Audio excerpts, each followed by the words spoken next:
Leider kein Wort verstanden, aber trotzdem danke. Infelizmente não entendi nenhuma palavra, mas muito obrigada. Ich begrüße alle Schwestern und Brüder unserer Gemeinde heute hier. Eu cumprimento todos os irmãos e irmãs, a nossa igreja aqui. Und die Predigt wird heute sich um Mission handeln. E a pregação de hoje vai tratar de missão. Als Siebentags-Adventisten leiten wir unseren Auftrag zur Mission aus den Abschiedsworten Jesu ab. Nós, como adventistas do sétimo dia, nós tiramos a nossa missão das palavras de despedida de Jesus. Geht hin in alle Welt und predigt das Evangelium der ganzen Schöpfung oder der ganzen Kreatur. Vão sair a todo mundo e pregai todo o evangelho a toda a criatura. Der zweite Punkt, das ist die dreifache Engelsbotschaft, die tut uns auch beauftragen zur Mission. E o segundo ponto é a mensagem dos três anjos, que também nos convida a fazer missão. Und dann gibt es noch einen dritten Punkt, der steht in Offenbarung, Kapitel 10, Vers 11. Também temos um terceiro ponto que está em Apocalipse 10, versículo 11. Und es heißt dort, und mir wurde gesagt, du musst abermals weissagen von Völkern und Nationen und Sprachen und vielen Königen. Está lá escrito, ele disse-me, importa que profetizes outra vez a muitos povos e nações e línguas e reis. Warum ist Mission wichtig? Por que a missão é importante? Es gibt ja auch in unseren Reihen Menschen, die sagen, naja, Mission, was wollt ihr schon den Menschen da draußen sagen? Ihr seid doch wesentlich niedriger als sie.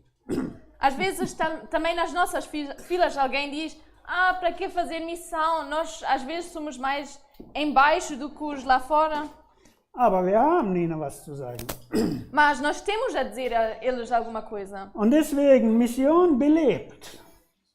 Die belebt in erster Linie uns. Por isso, missão reaviva em primeiro lugar a nós. Aber auch die Welt draußen. Mas também o mundo lá fora.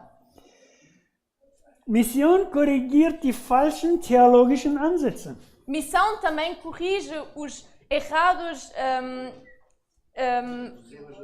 os erros teológicos. Alles, was ich falsch glaube, wenn ich hinausgehe und probiere es umzusetzen, es wird nicht funktionieren. Deswegen funktioniert die Mission nicht.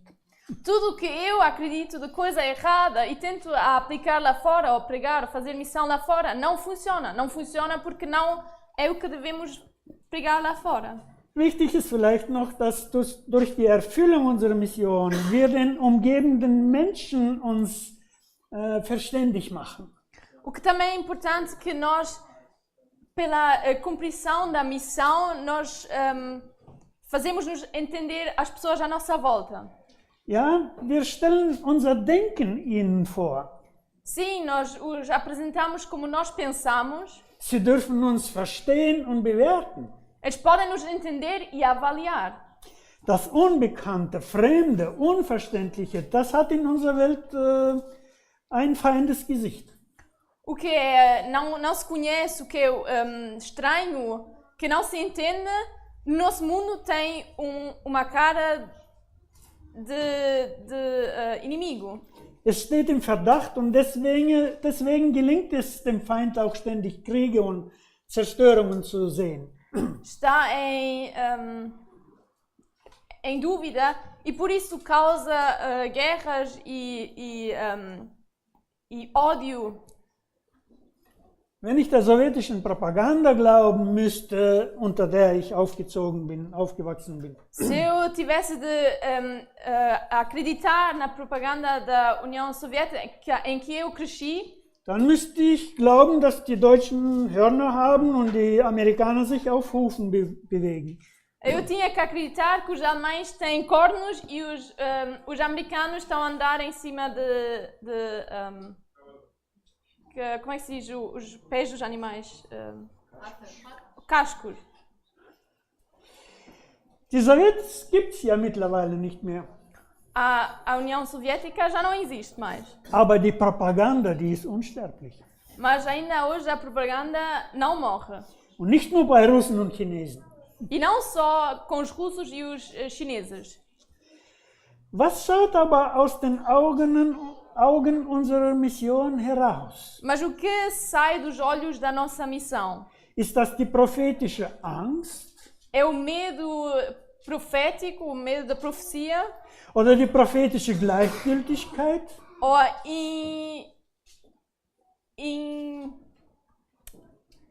não me interessa como se diz. Indiferença profética? Oder die prophetische Zuversicht? Ou a confiança profética? Und was steckt hinter dem hartnäckigen Abermals aus Offenbarung 10,11? E o que é que está por trás do outra vez em Apocalipse 10:11? Warum sollen wir immer wieder zu neuer Kraft finden, um alte und durchaus bekannte Dinge verkündigen? Por que temos que outra vez ter nova força para anunciar ou pregar coisas velhas que já são selbstverständlich? Não, já conhecidas, mas é assim mais óbvias. Selbstverständlich, ja. Meine heutige Predigt habe ich Mission unter Zwang genannt. A minha pregação de hoje, eu meti o título Missão quando se faz pressão. Kennen wir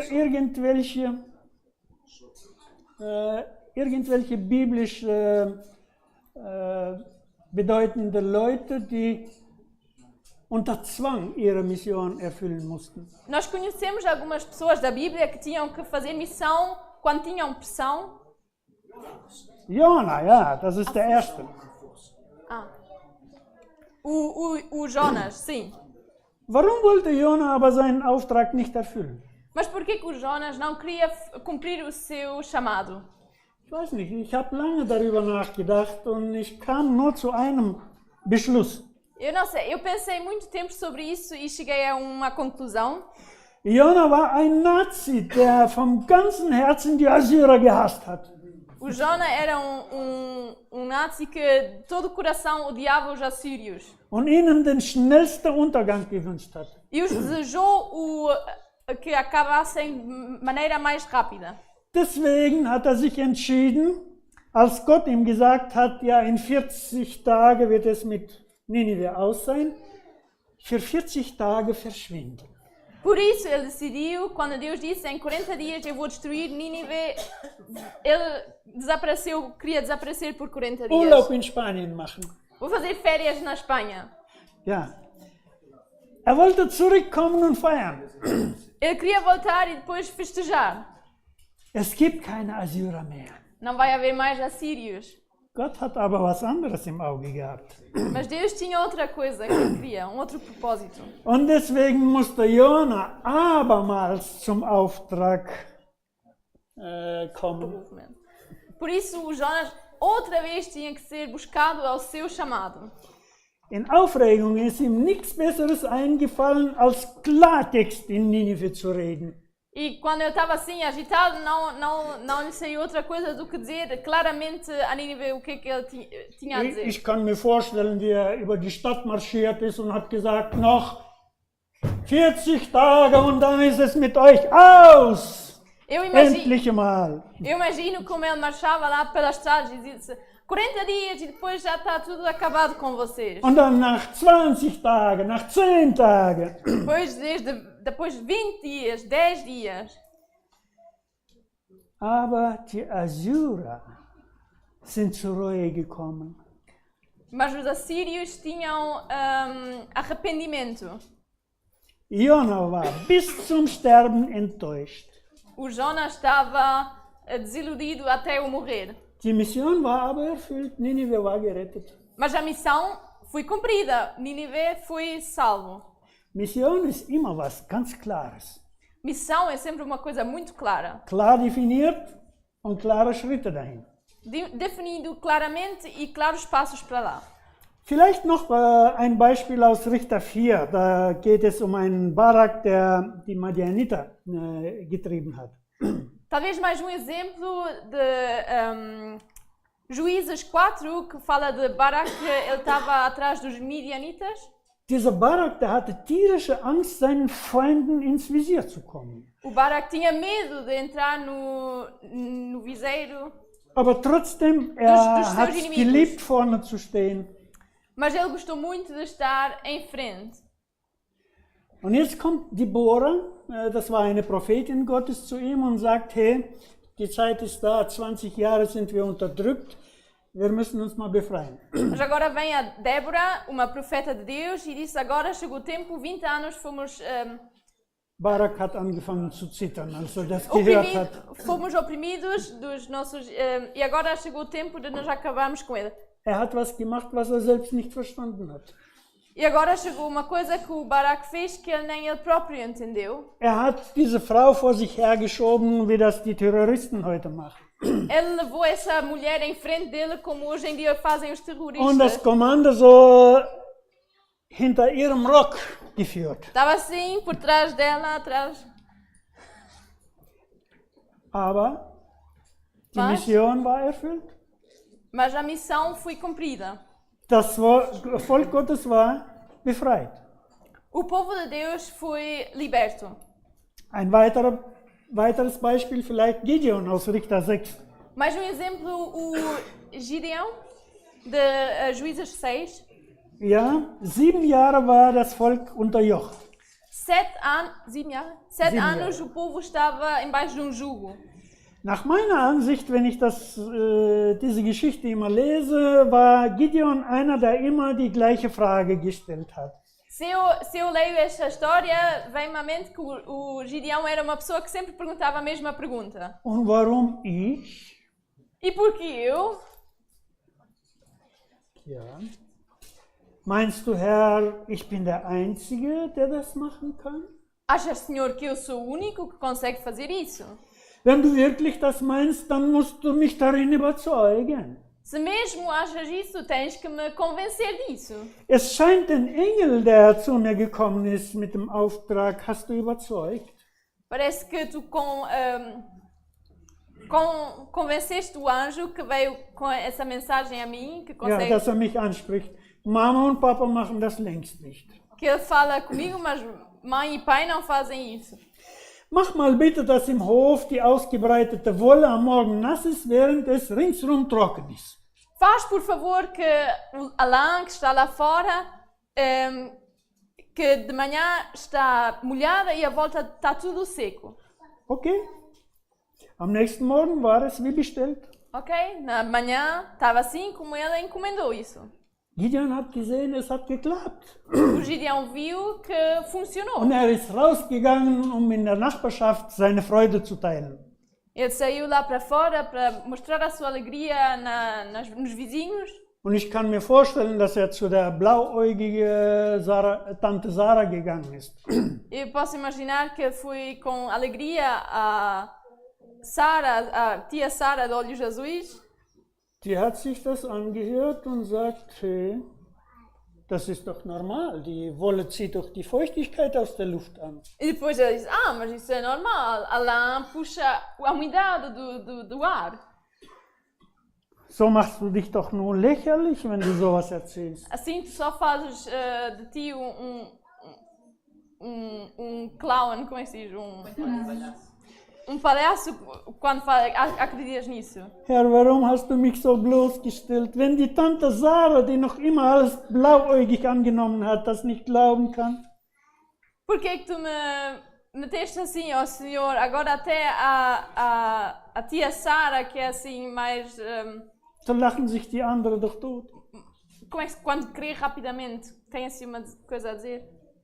Os outros vão rir quando até ela vê que isso não faz sentido. Wenn du aber trotzdem meinst, dass ich derjenige bin, der vorangehen muss, dann mach mal das Umgekehrte in der nächsten Nacht. Mas quando achas que sou eu que devo ir à frente, na próxima noite faz isso ao contrário. Okay, dann warte bis morgen früh. Ok, então espera até amanhã. Ich habe doch das erste nur um deinen Willen gemacht. Eu fiz o primeiro só por causa de ti. Aber du sollst nicht die Tante Sarah ansprechen. Mas não deves falar com a com a Du tia sollst Sara. die kriegsfähige Männer ansprechen und dann verstehst du, warum du und kein anderer gemeint ist. Mas deves falar com os homens que são prontos para ir à guerra e depois vais saber porque tu és a pessoa que eu escolhi. Da nahm man sich an die Hände und Füße und zog sich hinaus. Depois ele pegou nas mãos e nos pés e fui lá para fora. Ein Wunder geschah, das Volk Gottes war befreit. Milagre aconteceu e o povo de Deus foi liberto outra vez. Dieses Abermals, das ist in unserer Welt immer wieder erforderlich. Esse outra vez ou de novo é às vezes preciso no nosso mundo. Weil jede weitere Generation eigene Erfahrungen machen muss mit Gott. Porque cada tem que fazer a sua própria experiência com Deus. Es gibt ja verschiedene Vorstellungen, wie man Mission macht. Há diferentes ideias como fazer missão. Und heute wollen wir mal auf ein biblisches Bild zurückgreifen und wir betrachten zwei alttestamentliche Städte. Vamos voltar a ver na Bíblia duas cidades do Velho Testamento. Die Hauptstädte des geteilten Landes Israel, Jerusalem und Samaria. Vamos olhar para Jerusalém e para Samaria, que eram os capitais do Israel quando estava dividido. Wir wissen ja, dass die Zweiteilung, die kam nach Salomos Tode. Nós sabemos que foi dividido em dois depois da morte de Salomão. Sein Sohn Rehabeam wollte die Steuern erhöhen, um das Land zu einer höheren wirtschaftlichen Stufe zu bewegen. O seu filho Rehabeão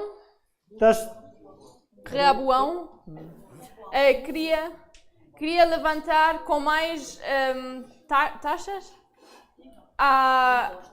impostos, queria fazer mais, levantar a economia. Ja. Meinte, wir raffen uns zusammen und ziehen nach oben. Eu acho que nós vamos assim juntos lá para cima. Dadurch hätten sie auch ein gutes Signal für die umgebenden Völker gelegt. Assim também iam ter feito bom sinal para os povos à volta deles. Wir müssen uns anstrengen, dass wir ein besseres Lebensniveau Temos erreichen. que trabalhar para chegarmos ao melhor nível de vida. Als gläubige Menschen denken wir manchmal, ja, unsere Welt wird durch Liebe gesteuert. Às vezes nós pessoas crentes, achamos que o mundo é guiado pelo amor. Stimmt das aber? Mas isso é verdade? Nein. Não.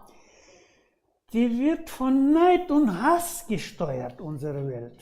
O mundo é guiado pelo neid, inveja e ódio. Und wenn jemand was Besseres hat, E da quan- kann der Nachbar nicht mehr schlafen. E quando alguém tem uma coisa melhor, o vizinho já não sabe dormir. Braucht das auch und noch was Besseres. Ele também precisa isso e mais uma coisa melhor. Die 10 Geschlechter des Volkes Israel unterstützten aber Rehabeams Plan nicht. Mas 10 dos tribos do povo de Israel não suportavam o plano de Rehoboão. Só Rehoboão? Ja, Rehoboão, ok. sie meinten, unser Lebensniveau ist auch so höher als bei den anderen. Eles achavam que o nível da vida é muito mais alto do que os dos outros. Wir müssen es nur sichern. Só temos que fazer seguro. Ins Unwissen zu ziehen, das wollten sie nicht. Mas a ir para o que não sabiam, não queriam. Sie hatten eine andere Vorstellung von Mission in dieser Welt. Eles tinham uma outra perspectiva da missão nesse mundo. Sie meinten weiterhin offen, zugänglich und verständlich zu bleiben und den Menschen nur vorführen, ja, was gesegnetes Leben bedeutet. Eles queriam ficar abertos e compreensíveis e que os outros povos podiam ver bem o que é uma vida abençoada. Dass aber unter der Sonne alles seine Zeit und Stunde hat, das wollten sie nicht akzeptieren. Das hat Salomo gesagt, den sie gehasst haben. Mas que por baixo do sol, que tudo tem o seu tempo e a sua hora, eles não queriam aceitar. Isso foi Salmo que disse e eles não gostaram dele. Jerusalem wurde nach Gottes Anweisung zur Hauptstadt des Landes gemacht. Jerusalém foi feito capital pela instrução de Deus. Und die geografische Lage der Stadt war eigenartig. E como a cidade estava geograficamente, estava assim um pouco estranho. Ja, die Stadt lag auf einer Anhöhe am Fuß einer Bergkette, die von einer Seite diese gesamte Stadt umgeben hat. Estava no pé de uma montanha que estava um pouco mais levantado, que estava de parte à volta, que as montanhas estavam parte à volta da cidade. Die über Stadt hängende Berge von Südost nach Nordwest, ja, die haben das Stadtbild geprägt. Ja.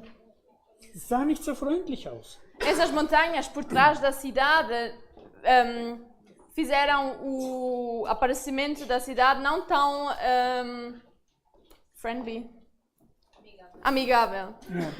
Und wegen dieser Lage konnte man die Stadt auch nicht weit ausbauen. E por causa de como estava a cidade, não dava para aumentar assim muito. Aber es gibt immer so bedeutende Leute, die meinen, ich muss ja unbedingt zur Hauptstadt gehören. Mas há assim pessoas que acham que eu tenho que ser parte da cidade capital. Und deswegen kam auch die Idee, eine andere Hauptstadt zu kreieren, ja, nie vom Tisch. E por isso a ideia de criar uma nova cidade capital nunca saiu da mesa. Sempre estava lá o pensamento de fazer uma nova. Ja, die wirkliche Ursache hat man immer hinter dem Aussehen versteckt. E sempre o que eles queriam, eles escondiam por trás do como aparecia a cidade. Samaria das war die zweite Hauptstadt. Die 10 Geschlechter haben sich Samaria gewählt, als sie weggegangen sind von Jerusalem. Samaria foi a segunda ou a nova capital quando os 10 tribos se separaram dos outros. Samaria lag so 60 Kilometer nördlich von Jerusalem. Samaria estava a 60 quilômetros nordeste, norte de Jerusalém. Und lag so auf einer fast runden Anhöhe. Estava quase numa assim redonda, platô, levantamento. Deswegen, wenn man zu Samaria gegangen ist, konnte man von Weitem diese Stadt schon sehen. Und die war mit Weingut bewachsen von den Seiten. Und die sah so schön aus, wie auf einem grünen Untersetzer. E já de longe dava para ver essa cidade, porque estava assim numa parte levantada, estavam vinhas à volta e parecia que estava assim num prato assim verde a cidade. Samaria war größer, moderner, schöner und auch besser ausgerüstet als Jerusalem. Samaria era mais bonita, mais grande, melhor construída do que Jerusalém. Der einzige Mangel, Samaria war nicht so sicher. A única coisa, Samaria não estava tão segura. Aber was bedeutet das schon in den Zeiten, wo wir EU-Verträge haben? Ja? Mas o que é que isso significa em tempos que nós temos acordos da EU? Não, UE. UE. Die Berge um Jerusalem herum, das war der Schutz. As montanhas à volta de Jerusalém eram guarda. Auch wenn Jerusalem nicht so freundlich aussah, konnten die Einwohner aber sicher sein, der Feind kommt nur von einer Seite. Mesmo que Jerusalém não parecia tão bonito, em Jerusalém podiam estar com a certeza que o inimigo só vem de lado. Kommt von unten und deswegen kann ich den Stein auf ihn wälzen. Ja? Vem de baixo e por isso posso mandar a pedra. Ja. Das rückwärtige Gebiet, von dort kam keiner, da waren die Berge. De atrás não vinha ninguém, porque estavam lá as montanhas. Aber wenn schon von unten sich jemand nach oben geschafft hat, da konnte man sich immer noch in die Berge zurückziehen. Mas se de baixo alguém conseguiu ir lá até cima, ainda dava para fugir para as montanhas. Ich hebe meine Augen zu den Bergen, woher wird meine Hilfe kommen, sagt der Psalmist, ja. Meine Hilfe kommt vom Herrn, der Himmel und Erde gemacht hat. Psalm 21, 1 und 2. Está escrito em Salmos 121, 1 e 2: Elevo os meus olhos para os montes, de onde me virá o socorro. O meu socorro vem do Senhor que fez o céu e a terra. Ja, die Israeliten machten sich transparent und ließen außer Acht, dass es auf dieser Erde einen Feind gibt. Sim, os israelitas fizeram-se transparente e deixaram fora do pensar que há inimigo nesse mundo. Läuft umher und brüllt wie ein Löwe. Ele vai à volta e anda a gritar como leão. Und solange wir noch nicht im Himmel sind, E enquanto ainda não estamos no dürfen wir céu, das nie vergessen. não podemos esquecer isso. Als Menschen besitzen wir doch nicht nur Stärken, ja? Wir besitzen auch Schwächen. Como nós, as pessoas, os homens, nós não só temos forças, também temos fraquezas.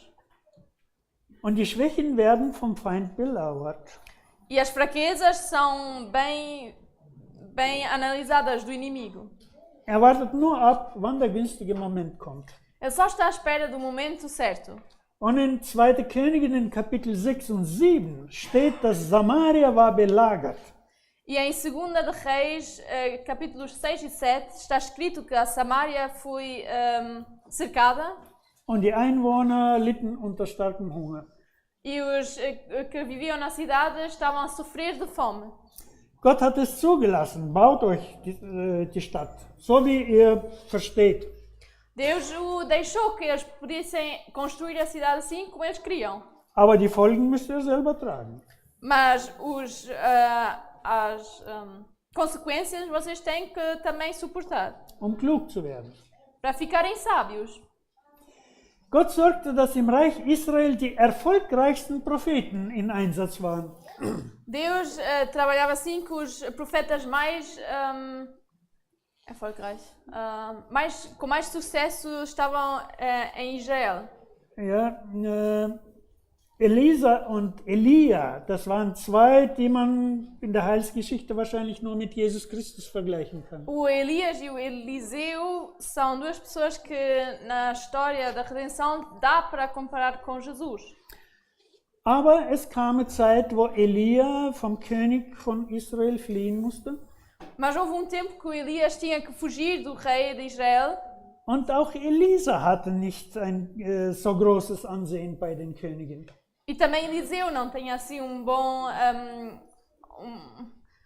boa vista nos olhos do rei. Sie wussten, die Könige, er ist da irgendwo, er hat ihnen auch geholfen, aber ihr Vertrauen gehörte nicht Elisa. Eles sabiam que os reis sabiam, está lá o Eliseu, mas não estava toda a confiança neles. Samaria war belagert und schuldig daran sah der König den Propheten Elisa und seinen Gott.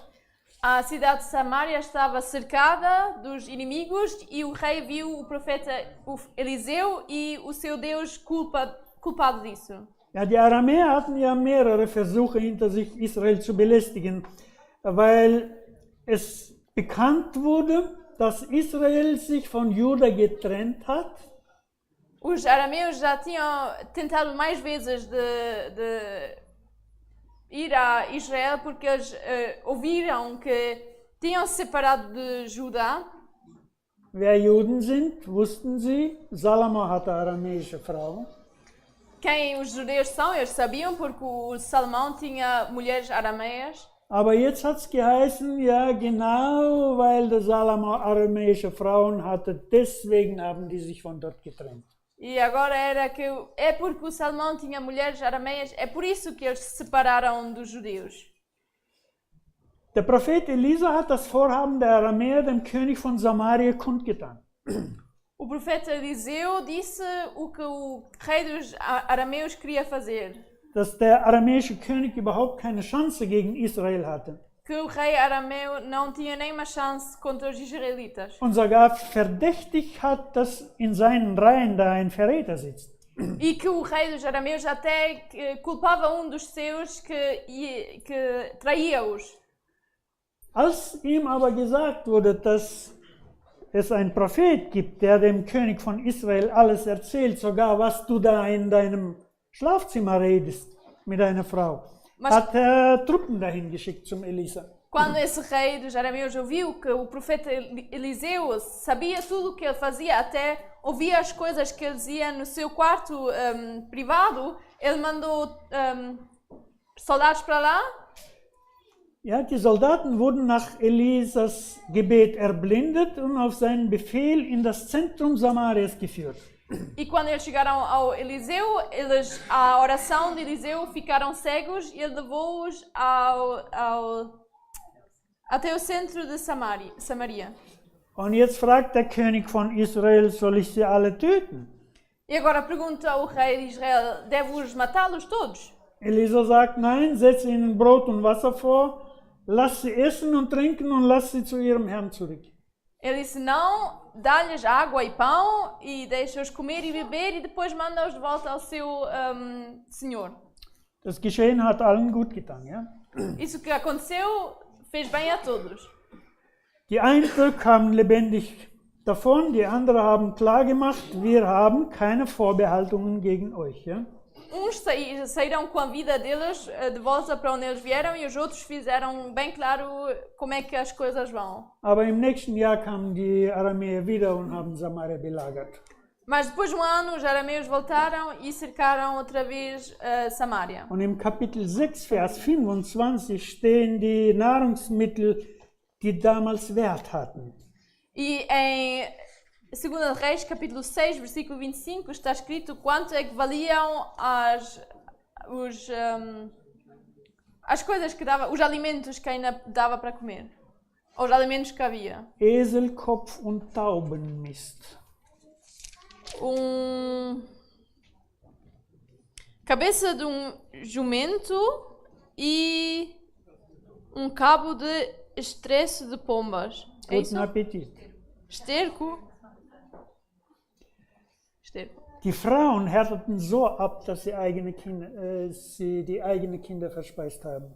As mulheres até ficaram tão duro que eles comeram as próprias crianças. Und schuldig daran hat der König von Israel den Elisa gesehen. E outra vez culpado disso, o rei viu o Eliseu. Kapitel 6, Vers 33 heißt es, sein Gott, Elisa und sein Gott, von dem nur Übles kommt und nichts Gutes zu erwarten ist. O rei fala em 2 Reis 6:33 e estando ele ainda falando com eles, eis que o mensageiro descendo a ele e disse, eis que este mal veio do Senhor, que mais posso esperar do Senhor? Da sagte Elisa, Kapitel 7, 1 und 2. Então disse Eliseu, em capítulos 7, 1 e 2. Hört das Wort des Herrn. So spricht der Herr. Morgen in dieser Zeit wird ein Maß Weizengrieß für einen Schekel verkauft werden und 2 Maße Gerste für einen Schekel am Tor Samarias. Da antwortete der Anführer, auf dessen Arm sich König stürzte, dem Mann Gottes und sagte, siehe, wenn der Herr Finster am Himmel machte, könnte wohl sowas geschehen? Er aber sagte, siehe, du wirst es mit deinen Augen sehen, doch du wirst nichts davon essen. Então disse Eliseu, ouvi a palavra do Senhor, assim diz o Senhor, amanhã, quase a este tempo, uma medida de farinha haverá por 1 ciclo, e 2 medidas de cevada por 1 ciclo, à porta de Samaria. Porém, capitão em cuja a mão o rei se encostava, respondeu ao homem de Deus e disse, eis que ainda que o Senhor fizeste janelas no céu, poder-se-ia fazer isso? E ele disse, eis que o verás com os teus olhos, porém não comerás. Unter dem Einfluss des Heiligen Geistes hat Elisa das gesagt, aber er wusste selbst nicht, wie das kommt.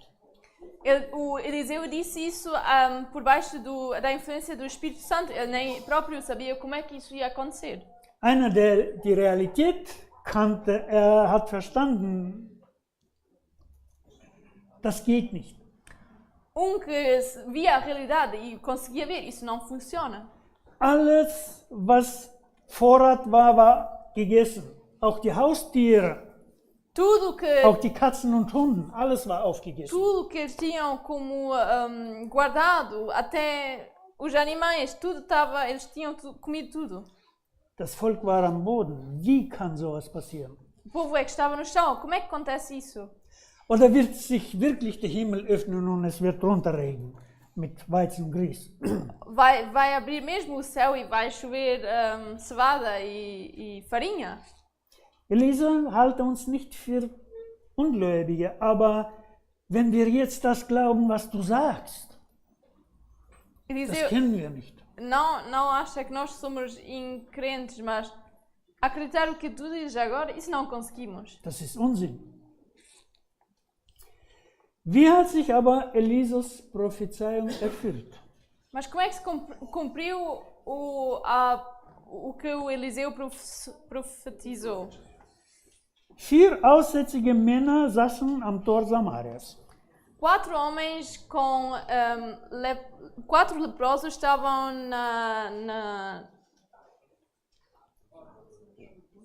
na porta, como é que se diz? Não é no portão da cidade.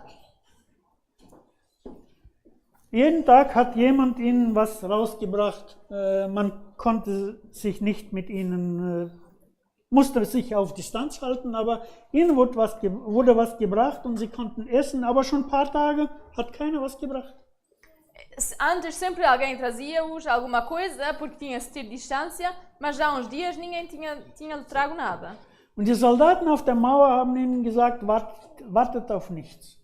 E os soldados que estavam no muro disseram não esperar por nada mais. Die Menschen in der Stadt fallen vor Hunger. Keiner wird euch was bringen. As pessoas na cidade própria estão a cair por causa de fome.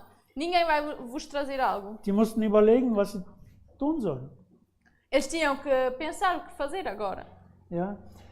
Und dann haben sie verstanden, ja, die einzige Chance, die wir haben, vielleicht rausgehen zu den Aramäern. E eles entenderam talvez a única chance que nós temos é ir lá para fora para os arameus. Und in der Abenddämmerung haben sie sich zum Lager geschlichen.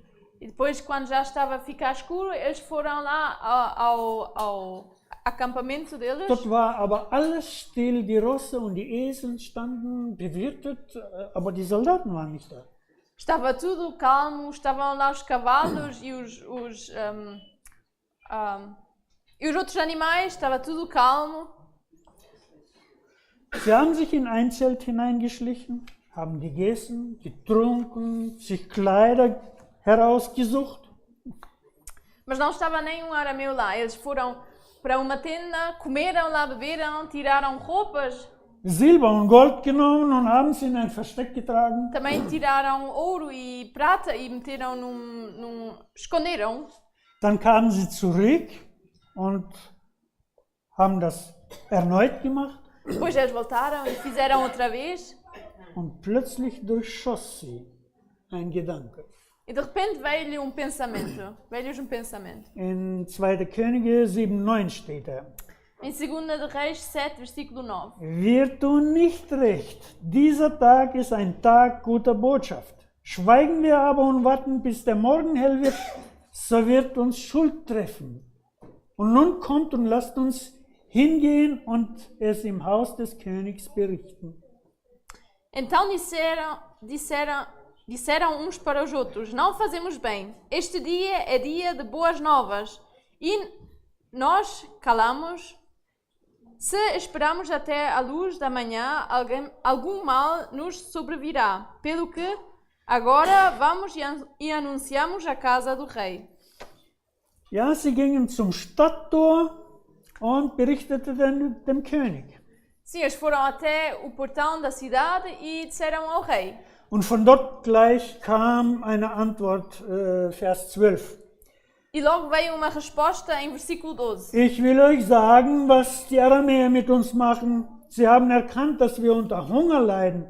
Da sind sie aus dem Lager abgezogen, um sich im Feld zu verstecken. Indem sie sich sagen, wenn sie aus der Stadt herauskommen, wollen wir sie lebendig greifen und in die Stadt eindringen. E o rei se levantou de noite e disse aos seus servos: Agora vos farei saber que o que os sírios nos fizeram. Bem sabem que eles que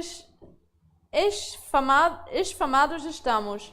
Pelo que saíram do arnal e esconderam-se pelo campo, dizendo: Quando saírem da cidade, então os tomaremos vivos e entraremos na cidade. Agora estão cheios de medo. Spielt es eine Rolle, morgen von Hunger zu fallen oder heute eine Kugel von jemandem bekommen?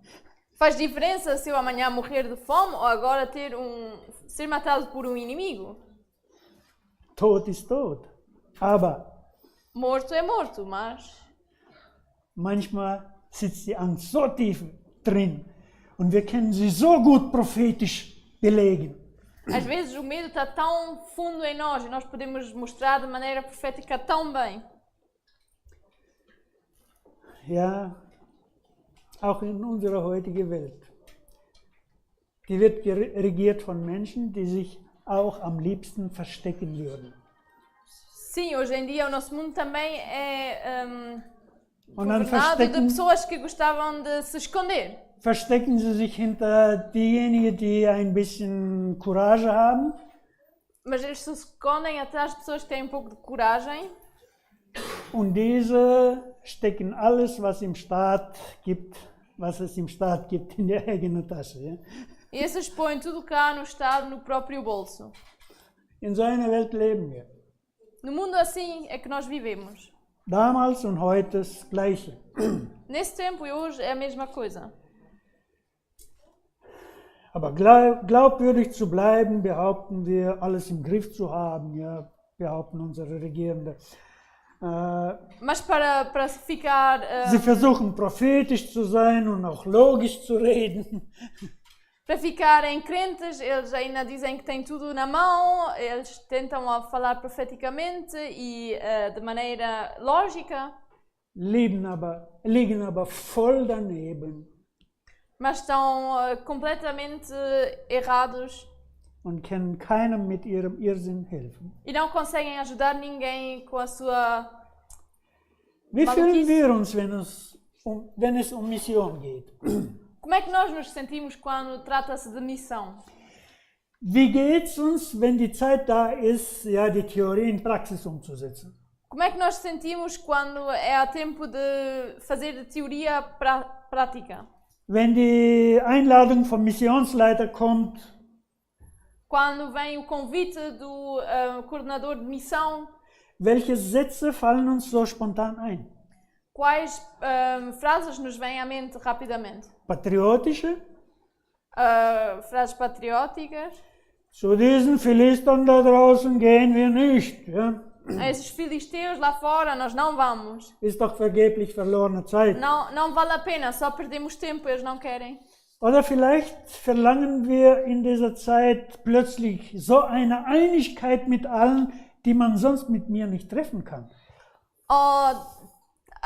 Nesse momento queremos uma unidade de todos que de maneira antes não se conseguia fazer.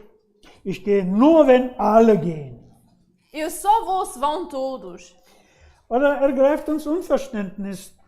Meinst du damit etwa mich? Nós ficamos a não entender e estamos a dizer, achas que eu vou? Wer bin da nicht? Quem é que sou eu?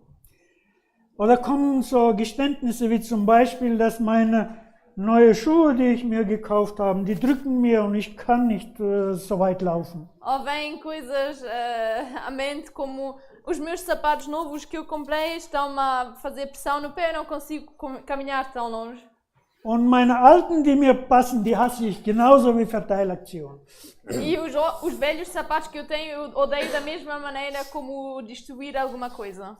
Müssen wir uns nicht manchmal dringen, Não, às vezes nós temos que nos forçar, Gewalt anlegen, dass wir uns bewegen? usar forças para nós nos movimentar. Zum Schluss möchte ich noch eine Geschichte erzählen, eine wahre Geschichte. Ao final quero contar uma história verdadeira. Die ist mit unserer Nachbarin passiert in Usbekistan, als wir dort gelebt haben. Aconteceu com a nossa vizinha quando nós ainda vivíamos em Uzbequistão.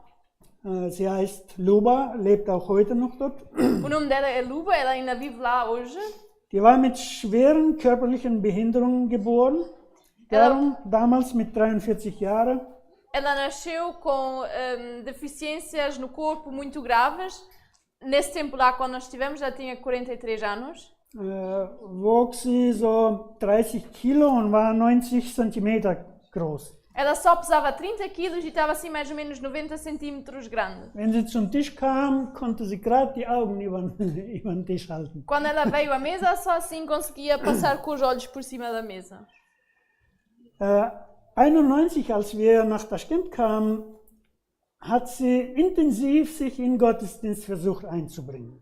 91, quando eles chegaram a Tashkent, ela tentou intensamente também fazer parte do culto. Sie lernte auswendig Gedichte zu den biblischen Themen, zu Sabbatschullektionen. Ela decorava, memorizava poemas com os temas da escola sabatina e bíblicas. Und hat sie der Gemeinde vorgelesen, aber vom Stuhl.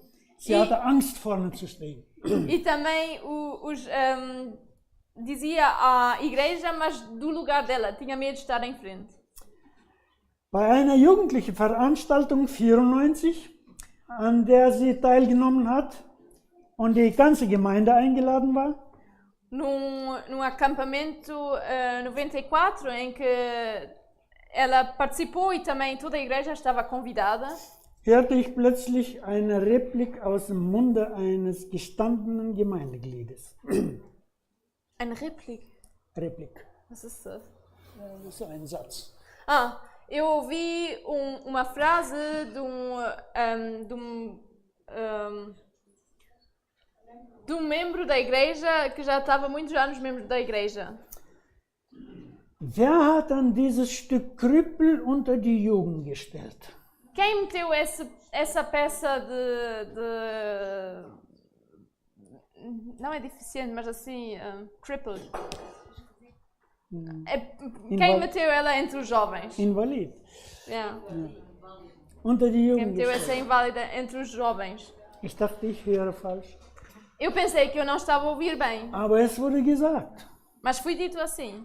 Und die anderen, die den Postdienst so in der Gemeinde machen, die haben es gleich der Luba gebracht. E os outros que faziam os correios na igreja logo contaram a ela, contaram a Luba. In solchen Umständen verliert man ja den Mut. Ja? Em condições assim perde-se a esperança. Aber Não nicht só a Luba. esperança, a coragem. Sie hat gesagt, ja, ich bin ein Krüppel, aber ich werde für den Herrn trotzdem was machen. Mas a Luba não perdeu a coragem. Ela disse, eu vou fazer tudo para o Senhor. Ich war zweimal erstaunt. Einmal, als ich das gehört habe, ich dachte, jetzt gibt es 77 Ausschusssitzungen und so weiter. Aber nein, keine. Eu estava chocada duas vezes. Uma vez por o que eu disse o membro e outra vez o que ela respondeu. Eu pensava que ia ter agora 77 reuniões administrativas e não sei o quê, mas não houve nada. Jetzt zum Eigentlichen. Eines Tages hörte sie beim Nähen den Radiosender meiner Stadt. Die hatte immer das Radio neben sich. Dia, quando ela estava assim a cozer, ela tinha o rádio a andar num canal que era a minha cidade. Sie saß auf dem Boden und hat genäht und sehr gut genäht. Ela estava sentada ao chão e estava a cozer, ela cozia muito bem. Meine Frau hat sich immer ihre Kleider bei ihr nähen lassen. A minha esposa sempre deixou fazer os vestidos com ela. Und der Ansager warf plötzlich in den Raum, dass sich diejenigen melden sollen, die ihre Depression überwunden haben. E o que estava a falar no rádio estava a dizer que os que passaram uma depressão para eles se ultrapassaram uma depressão, dass sie sich melden, que eles devem ligar lá. Und es wurde eine sehr einfache Rufnummer genannt. Foi dito lá um número que era muito simples para decorar, para ligar lá. Luba selbst hat dem aber kein Ohr geschenkt. Radio ist doch nichts für mich. Mas a Luba próprio não estava a ouvir. O rádio não é nada para mim. Aber im Zimmer war eine Nachbarin, eine usbekische Frau. Mas no quarto estava uma vizinha, uma senhora uzbeca. Ja. Und die sagte plötzlich, Luba, du hast doch dazu was zu sagen. E ela de repente disse, mas Luba, tu tens alguma coisa a dizer sobre isso? Schnell tippte sie die Rufnummer ein und bevor diese was machen konnte, hat sie das Telefon ihr an Ohr gedrückt. Ela rapidamente precou o número e deu o telemóvel, o telefone à Luba antes dela conseguir realizar o que aconteceu. Es gab keine Bedenkzeit.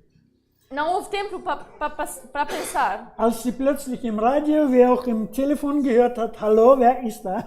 Quando ela viu no rádio como no telefone, olá, quem está lá? Können Sie sich vorstellen? Podem imaginar. Sie musste ihren Namen, Adresse, Rufnummer und auch Diagnose nennen. Podes te apresentar. Ela tinha que dizer o nome, a morada e também a diagnose, o endereço, a morada. Die nächsten 10 Minuten konnte sie aber über Jesus, den sie in ihrer Adventgemeinde kennengelernt hat, erzählen.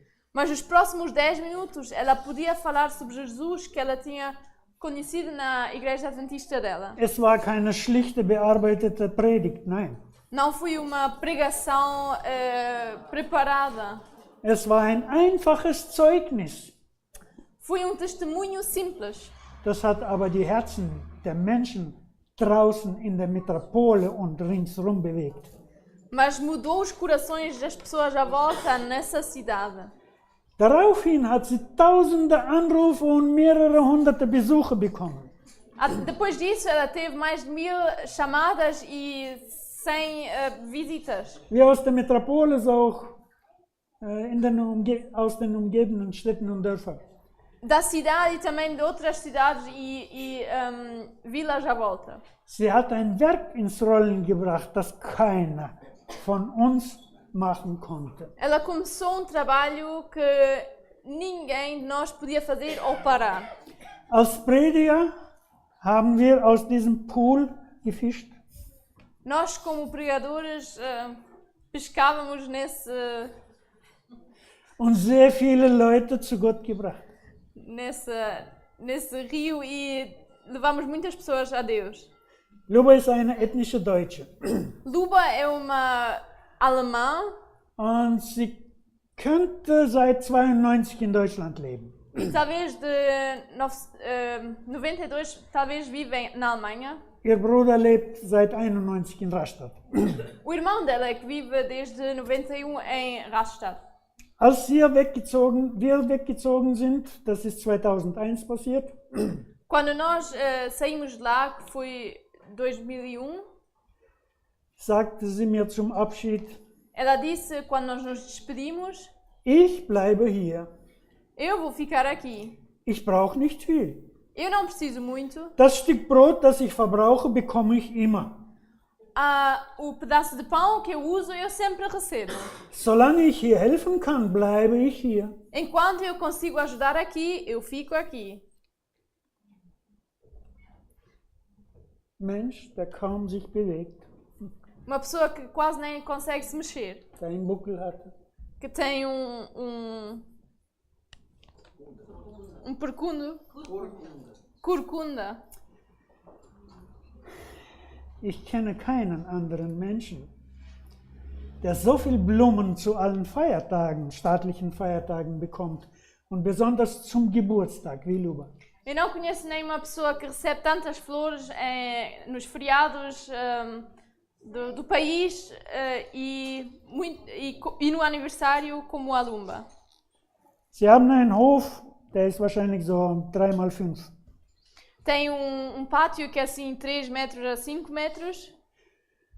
Wenn sie Geburtstag hat, steht da alles voll mit Blumen. Quando ela faz anos, está lá tudo cheio de flores. Du kannst keinen Schritt durch diesen Hof machen. Não consegues fazer nenhum passo pelo pátio. Erzwungene Mission. Missão pressionada ou forçada. Missão forçada. Eine schlimme Sache, nicht wahr? É uma coisa terrível, não é? Wenn aber Gott dahinter steht, Mas quando Deus está por trás, wird sie gelingen ela vai funcionar und Frucht tragen. e vai dar fruto. Sie wird jedem die Angst nehmen und ihn zu einem anderen, Jesus-ähnlichen Menschen machen. Vai tirar o medo de cada e vai fazê-lo semelhante. Vai fazê-lo uma pessoa diferente, uma pessoa que é semelhante a Jesus. Möge Gott uns segnen. Que Deus nos abençoe. Wenn wir in Situationen kommen, Quando nós dass entramos wir em keine situações Angst vor Zwang haben. que nós não temos medo de pressão. Amen. Amém.